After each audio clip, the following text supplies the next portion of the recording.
بسم اللہ الرحمن الرحیم۔ میں ہوں ملک محمد علی، پروگرام بات سے بات ملک محمد علی کے ساتھ۔ ضلع پاک پتن کے سیاستدانوں کا خاندانی حوالوں سے بھی، سیاست کے حوالے سے بھی ایک تعارف کا سلسلہ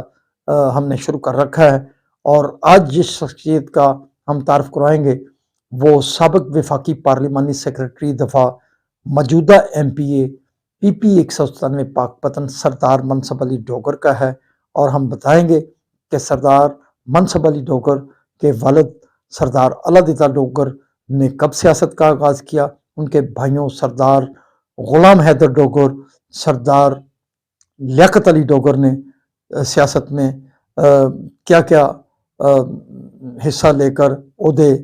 حاصل کیے، عوام کی خدمت کی۔ اور پیارے دوستوں، جن دوستوں نے ابھی تک ہمارے چینل کو سبسکرائب نہیں کیا، برائے مہربانی وہ ہمارے چینل کو سبسکرائب بھی کریں، لائک بھی کریں اور شیئر بھی کریں۔ اور ہم بات کر رہے ہیں کہ سردار منصب علی ڈوگر سابق وفاقی پارلیمانی سیکرٹری دفاع اور موجودہ ایم پی اے ہیں پی پی 197 پاک پتن سے، ان کا سیاسی تعارف کراتے ہیں۔ سردار منصب علی ڈوگر کے والد سردار اللہ دیتا ڈوگر 60 کی دہائی میں اپنے علاقہ 30 ایس پی کے ایریا سے وہ چیئرمین یونین کونسل منتخب ہوئے۔ اس دور میں یہ یونین کونسل بہت بڑے ایریاز پر مشتمل ہوتی تھی، تو سردار اللہ دیتا ڈوگر اس یونین کونسل کے چیئرمین رہے۔ اس کے بعد ان کے فرزند Sardar Ghulam Haider Dogar chairman union council بھی رہے، وائس چیئرمین یونین کونسل بھی رہے، اور اس کے ساتھ ساتھ سردار لیاقت علی ڈوگر جو سردار منصب علی کے بھائی تھے وہ وائس چیئرمین میونسپل کمیٹی پاک پتن رہے۔ اور جبکہ سردار منصب علی ڈوگر نے وکالت کی ڈگری حاصل کرنے کے بعد جب باقاعدہ طور پر بار میں پریکٹس کا آغاز کیا، بلکہ اس کے ساتھ ساتھ انہوں نے سیاسی کا بھی آغاز کر دیا۔ سردار منصب علی ڈوگر جو ہیں وہ 2 مرتبہ چیئرمین یونین کونسل منتخب ہوئے، بلکہ وہ وائس چیئرمین ضلع کونسل پاک پتن بھی رہے۔ پھر انہوں نے الیکشن میں حصہ لیا اور پارلیمانی سیاست کا آغاز کر دیا، اور پھر 1997 میں اس وقت سردار منصب علی ڈوگر آزاد حیثیت سے ملکہ ہانس نورپور جو کہ متعلقہ علاقہ ہے، وہ مکمل طور پر دیہاتی علاقہ ہے، اس سے آزاد حیثیت سے الیکشن لڑے اور ایم پی اے منتخب ہوئے۔ انہوں نے اس وقت جو مسلم لیگ نون کے امیدوار تھے ان کو شکست دی، پیر محمد شاہ کھگا کو، کیونکہ سردار منصب علی ڈوگر جب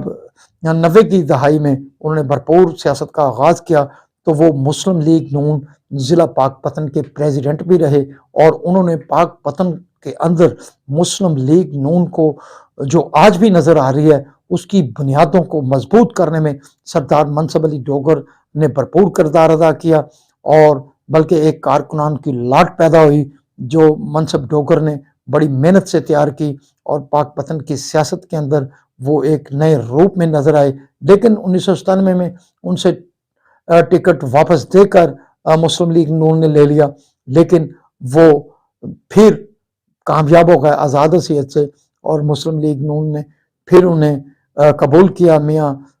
شہباز شریف جو کہ اس وقت ان کے ٹکٹ دینے کے حق میں تھے اور وہ ان سے بڑے راضی تھے، وہ مسلم لیگ نون میں چلے گئے۔ اور اس کے بعد پھر جب مسلم لیگ نون بحران کا شکار رہی تو سردار منصب علی ڈوگر مسلم لیگ نون کے ساتھ ہی جڑے رہے، اور پھر 2008 کا جب الیکشن آیا، جب محترمہ بینظیر بھٹو شہید ہو گئی تھی، تو سردار منصب علی ڈوگر مسلم لیگ نون کے ٹکٹ سے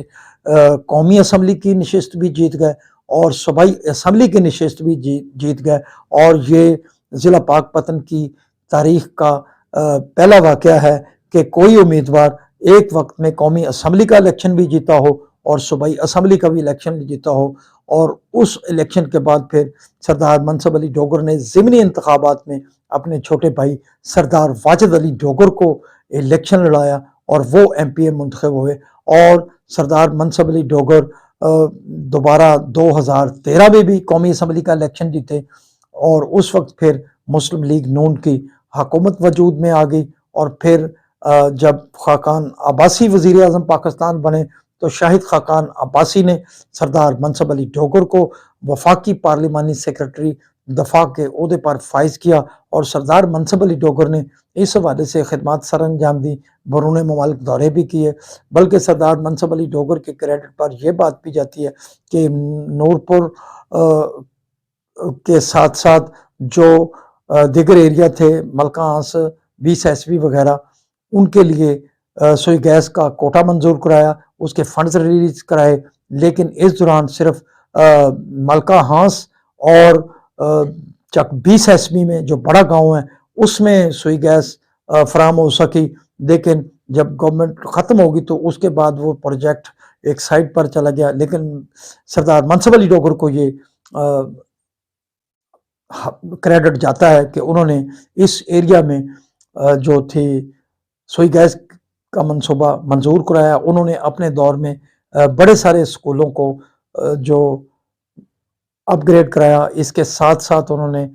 جتنے بھی ایسے ترقیاتی پروجیکٹس تھے، بلکہ ساہیوال پاک پتن روڈ اس وقت پہلے انہوں نے کرایا۔ اب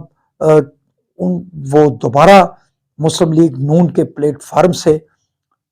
ایم پی اے منتخب ہوئے ہیں، اور اس دور میں انہوں نے بھی اپنے کئی سارے ترقیاتی پروجیکٹ دیے ہیں۔ سردار منصب علی ڈوگر کے کریڈٹ پر یہ جاتا ہے کہ وہ 2 بار ایم پی اے بنے اور 2 بار رکن قومی اسمبلی بنے، وہ وائس چیئرمین ضلع کونسل بھی رہے، اور ڈسٹرکٹ بار ایسوسی ایشن پاک پتن کے وہ سینئر ممبر بھی ہیں۔ سلام پاکستان، سلام اوورسیز، اللہ حافظ۔